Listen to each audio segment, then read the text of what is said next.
Ben Bumgarner doing the 19 muscles of the shoulder for ACAC. First, we're going to start with the lat. Whoa. Hold here. You're going to pull out about 45 degrees. Good. And you're going to turn. Kilo fossil up. You're going to push back in the same direction. Good. Then step behind the patient. Pull up slightly anterior. And you're going to be observing for scapular motion. What muscle was that last one? That last muscle was the supraspinatus with the kilo fossil facing up. From this one, you're going to have the patient have their arm elevated up a little bit. You're going to hold it there and pull back. So that's anterior delt. You're going to bring it down towards belt level right there. Hold there. Middle delt. And you're going to have them facing it down. And I'm going to push and you hold resist. Good. That is posterior delt. Then you come over here and while they're pointing at the submarine, you test subscapularis and the infraspinatus top. And then you're going to go bring it into the side. You're going to bring it out about 45 degrees. Relax. And you're going to bring the wrist in, which is teres minor. You're pushing there, across the belly, and you're going to do the rhomboid slide, like this.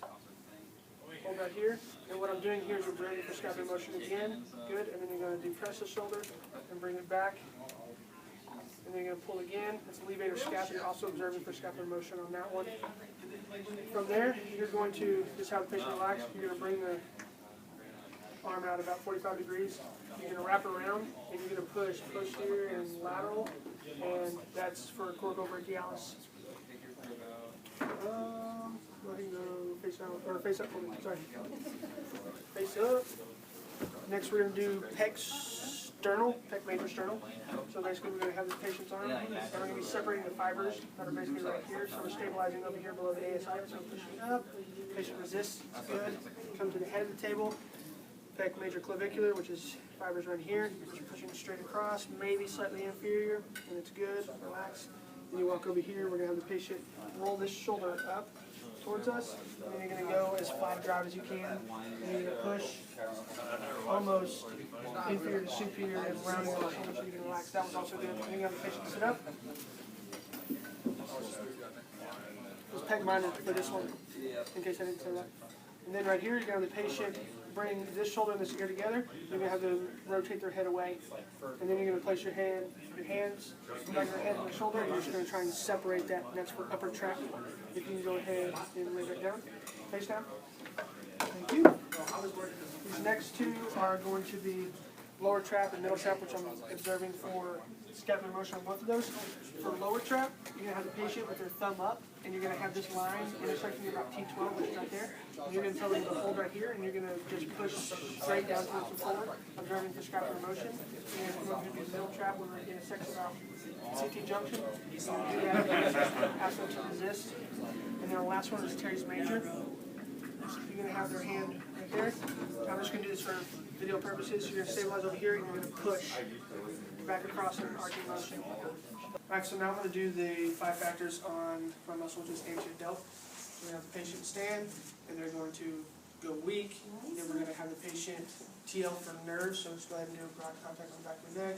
Hold right there, you can retest. It's still going to go weak, so that one is not positive. Then we're going to go to non-lymphatic, which is about the 4th intercostal space. I want to do it on the right. So just touch right there. Hand up. We're going to test again. It's still going to go weak, so it's not there. And then neurovascular.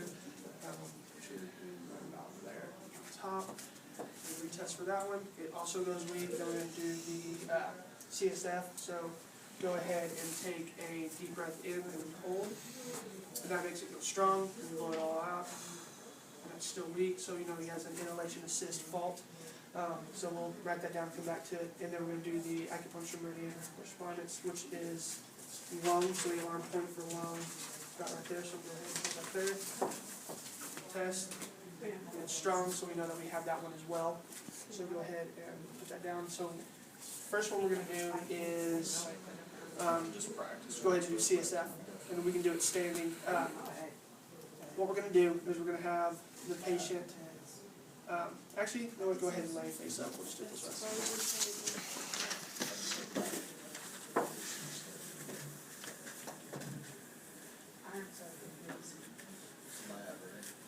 So what we're going to do is we're going to go on the tip of the mastoid on either side. And we're going to get a strong indicator muscle. Can you see this arm for me? So rotate, and we're going to push out, make sure it's strong. And then we're going to have the patient inhale. And then we're gonna push forward as they inhale. And then we're gonna test the muscle, and that's gonna go strong, or it's gonna go weak. You're gonna have to change, so you know that that's the direction you need to do it on that phase of respiration. So as the patient inhales, I'm going to be pushing P to A on the tip of the mastoid, and as they exhale, I'm just gonna release, not taking my hand off. And I'm just gonna do this about 3 or 4 times. And then we're gonna have them go ahead and just sit up and face this way. Okay. Let's have a seat. We're gonna bring this arm back up, hold up there, and then we're gonna pull back. And now it's strong, and go ahead and take a deep breath in, hold, no change, and breath out. No change, which means we fix that and does no longer have an inspiration assist fault.